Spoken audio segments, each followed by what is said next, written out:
I do not like this case, Sam. I don't want to be a criminal attorney, and this is a big reason why I want to be a criminal attorney, is, I like these interesting cases. Some of them just sit with me wrong. And this one sits with me wrong because, the total compensation was, only $120,000.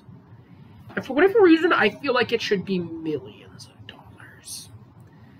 Then again, what do I know? So, a man, this is Moss v. Perry. Sorry, you can read titles. I don't need to say every case name, but Perry, he is spying on his rent pause. It might not be Perry, but we'll just say the renter. I don't want to assign names just in case I'm wrong, because, sometimes the defendant and plaintiff's names get swapped on appeals and other fun stuff. So a man is spying on his renters. They had lived in Louisiana, then they moved to Illinois, and they moved back to Louisiana, and they sued there in Louisiana. And the federal court says, to have jurisdiction, for a federal court to have jurisdiction, you have to have complete diversity of the parties, which is to say, no plaintiff can share citizenship with any defendant, no defendant can share citizenship with any plaintiff. State citizenship, not federal citizenship. One does not become a dominant, but they're saying, so where are these people citizens of? You might be shocked to hear where you're a citizen of, is not always where you live. Right now, I am sitting in an apartment in the District of Columbia. I live here. I do not reside here. I'm not domiciled here. I think actually is the legal term. I'm not domiciled here. I'm domiciled in Texas. I vote in the great state of Texas, in case you didn't know that. I vote in the great state of Texas because it's a more competitive form. I have a Texas state driver's license, and I will be practicing law in the great state of Texas 3 years from now. I'm a student. I'm only here because I only got in here. I got in here a couple places. I did okay, right?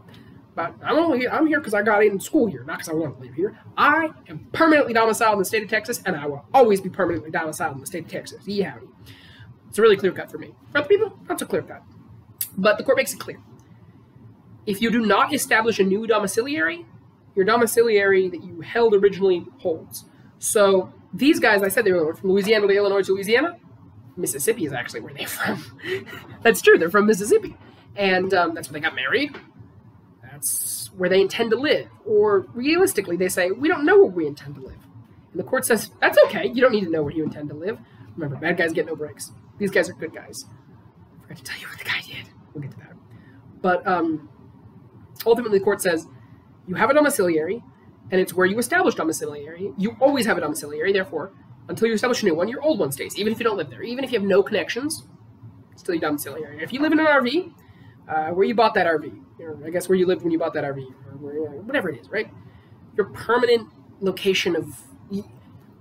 when people walk around wear those T-shirts with the outline of the state that says home on it? That's your domiciliary. That's a good thing to think about. There's a lot of different factors that go here, right? But you do not lose your domiciliary until another is obtained, right? So when you move to a temporary housing situation, you don't use your citizenship of that original state, and you don't gain a new one, right? If you have no, it doesn't matter if you have no intention of returning to your domicile state. You're still a citizen of that state until you become a domiciliary of another state, right? And you're the one with best access to information about your domiciliary, right? And again, bad actors get no breaks. So, yeah. Another thing this mentions is corporations can be subject to bias, so they should have the same considerations as person. For citizenship considerations, the location of the corporation is generally what's considered. Yada, yada, yada, yada, yada, yada. What did the guy do? The guy put in a two-way mirror in the bedroom, and he watched them have intimate relations. They were newlyweds, so large amounts of intimate relations, I imagine. And imagine finding that out.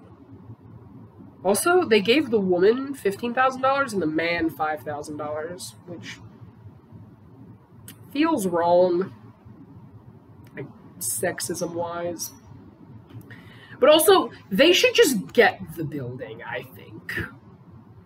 I think he should lose the building, at least. Maybe he has to give it to all the tenants. I don't know. Don't ask me, but he should lose the whole building. No, I don't like this at all. I'm not a fan of it. I don't understand how he only got, $120,000. No, it should be more. All right.